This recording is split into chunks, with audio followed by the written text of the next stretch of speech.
Back here again, another video, and might make an NBA talk video tomorrow. I don't know.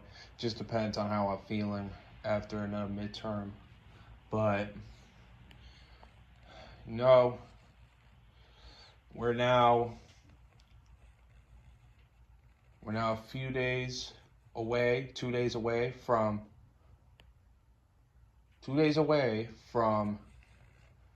the divisional round, and for one of the best weekends in sports to start.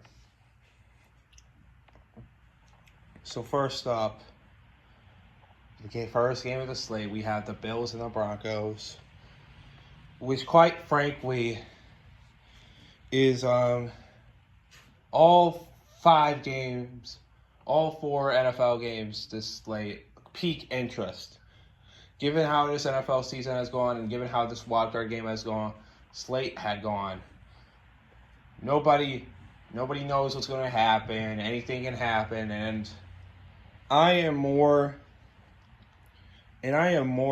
this is the most sure result that I'm thinking when I think about the Bills and Broncos game. And let me tell you why. It's because, let me bring up the Jaguars game, because the Jaguars, they beat themselves up plenty of that time. Trevor Lawrence was definitely not at his best, but if the Bills defense can play at least just above average, and Josh Allen is the best quarterback, and Josh Allen had his best playoff performance last week. If he can do that again, then I think the Bills are easily going to win this game. It's easier than you think about it when you think about it, because the Broncos are literally a one-sided team. They have a great defense, and their offense is literally just meh, just like the Texans. Now, the Broncos kind of have a little bit of upside, but still, Bo Nix has not proven himself enough to be trusted.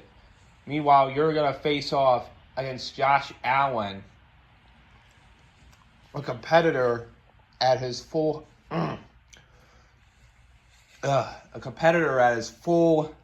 heart. A guy who knows that this is more than likely their last chance, because the Chiefs and the Bengals aren't in the playoffs, all right? So with all that coddled up, the Broncos defense, you can't undermine them, you can't undervalue them, because they are one of the best defenses in the NFL. But at the end of the day, I know the saying, defense wins championships, but the offense is also going to have to play too. And if you're a one-sided team, you are not going to win. You're not going to win the Super Bowl.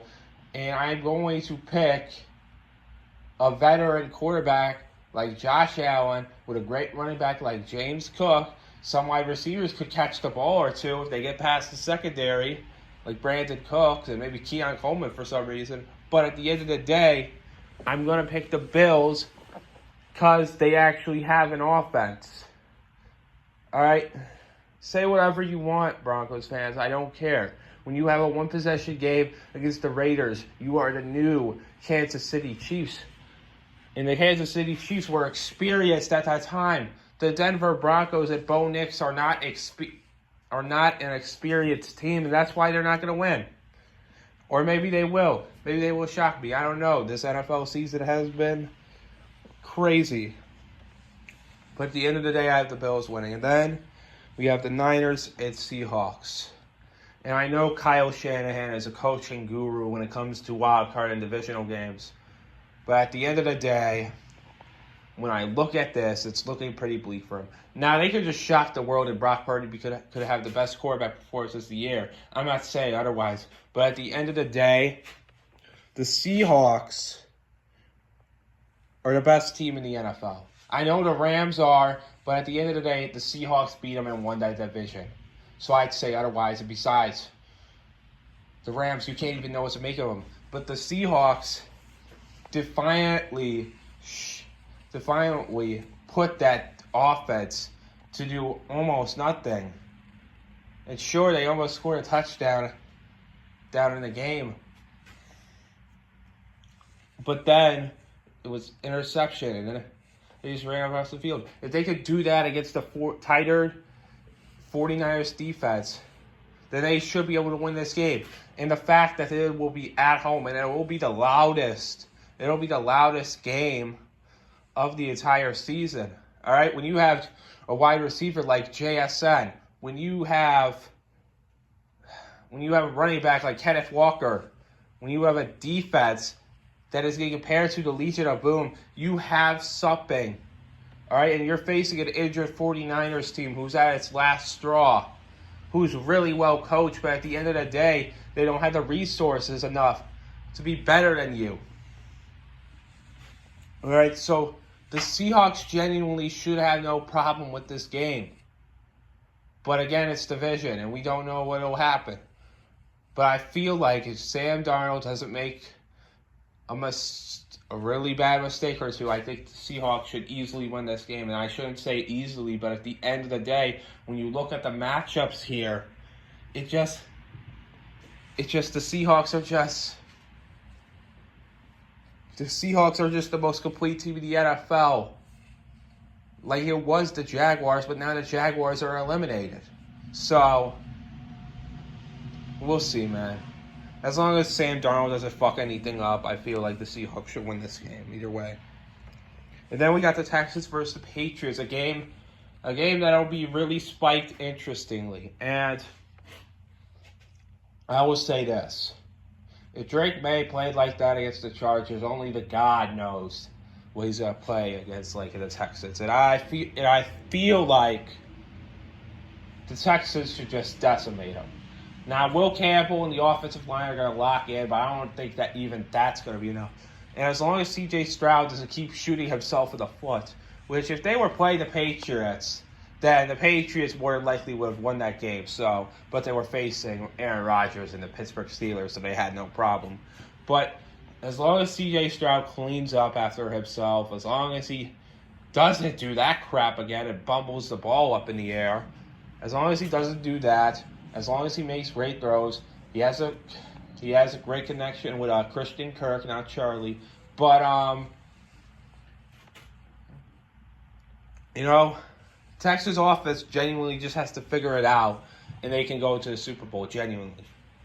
And the Patriots, they have a good defense and they have a good offense too. But at the end of the day, the Chargers made them look faltering. But I guess the upside is your defense, but then again, it was the Chargers' offensive line, so I don't know how many props I'm going to give you. So I'm going to go with the Texans here. They're my AFC Super Bowl pick, and we'll see what happens. And then we have the Rams versus the Bears, and let me tell you, this is my Super Bowl. This is the game that I am most anticipating out of this whole slate, because this is going to probably go down to Rams special teams, whatever. All right? This is going to be a game that we'll remember forever, whether it's for the right or wrong reasons. This game feels genuinely like it's going to be a classic. Because the Rams, you can't trust them. I mean, they just got past the Panthers. They barely just got by them, and then you got the Bears. So these are basically just two miracle teams. One who shouldn't be in this spot, and one who's better enough not to be in this spot. But at the end of the day, here we are, and it's going to be absolutely beautiful, confusing football at its pure finest, dude. I genuinely can't wait for it. But, what's been saying, like the Rams, this, that, there's that. But, dude, the Bears in the fourth quarter are unstoppable. They just can't die. They can't. They will come back when it's the fourth quarter. They finally wake up and unleash themselves. Like, I don't know what they were doing in the first half of that Packers game because nothing was sticking. Nothing was going right. It looked the most bleak NFL game that I've ever seen in my life, and then it just turned the fucking clock, and they went after it. And the Rams, they had a back and forth with the Panthers when they shouldn't have had, and they had a punt blocked. So, and they made Bryce Young look great, which that is not good if you let that happen a second time. But if Bryce Young can cook them, I feel like Caleb Williams will have a great game against this Rams team. Hopefully a better consistent game and not just show up in the fourth quarter. But still, dude, This Bears team, dude, it's special. We'll never see a team like this ever again. So we just have to appreciate them while they last, and possibly for their last game, especially against the MVP Matt Stafford.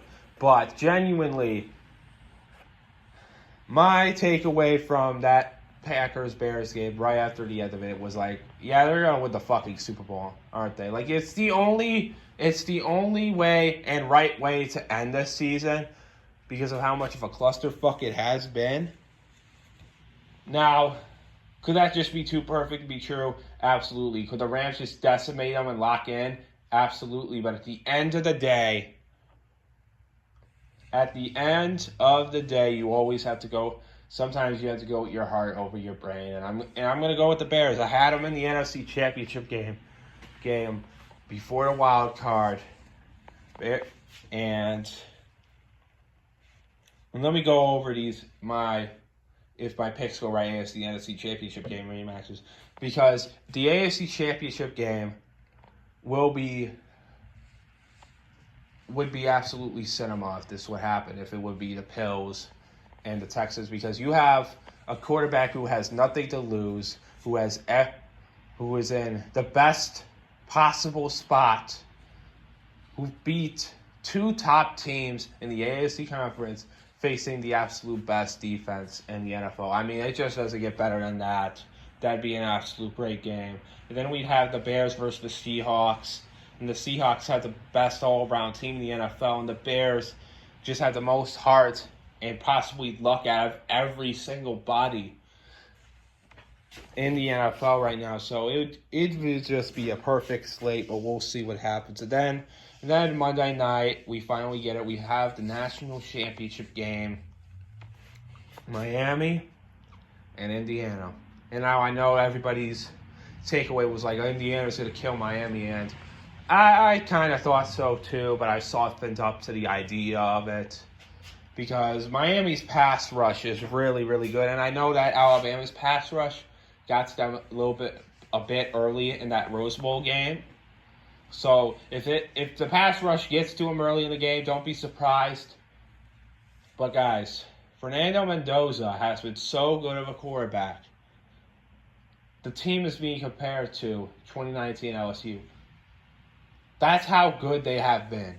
And the fact that we held this team down to 10 points is simply incredible because of the run that they're having. I mean, Fernando Mendoza there has never been a more clear-cut number one pick than this guy right here. Vegas got themselves a dog. I mean, please don't screw him up with a bad O-line like Cam Ward. But at the end of the day, Miami, I know, is at home. But after that Peach Bowl show out, it'll more than likely be most of the Indiana fans. I mean, inflation is crazy. Tickets are probably crazy, and there's probably a lot of wealthy people from Indiana. And there's going to be a watch party in the Indiana basketball arena. So that is going to be absolutely sick. But I feel like Indiana overall is the number one team, and they've proved that. They decimated Oregon. They decimated Alabama. They beat Ohio State, okay? They're the best. And I don't think Carson Beck is going to top them. All right? I don't see it happening. Malachi Tony, you are great, but I don't see you getting past this Indiana defense. So, while this is on paper should be a blowout, Miami, I think, will show some fight. I don't think they'll go down without a fight, especially in their home stadium, especially with Michael Irvin on the sidelines and more possibly Ray Lewis. So this could be a really good game, but at the end of the day, I feel like Indiana's going to win it. And if it's blowout, so be it. And what a run for Indiana, dude. They're here to stay. And that's it. Bye.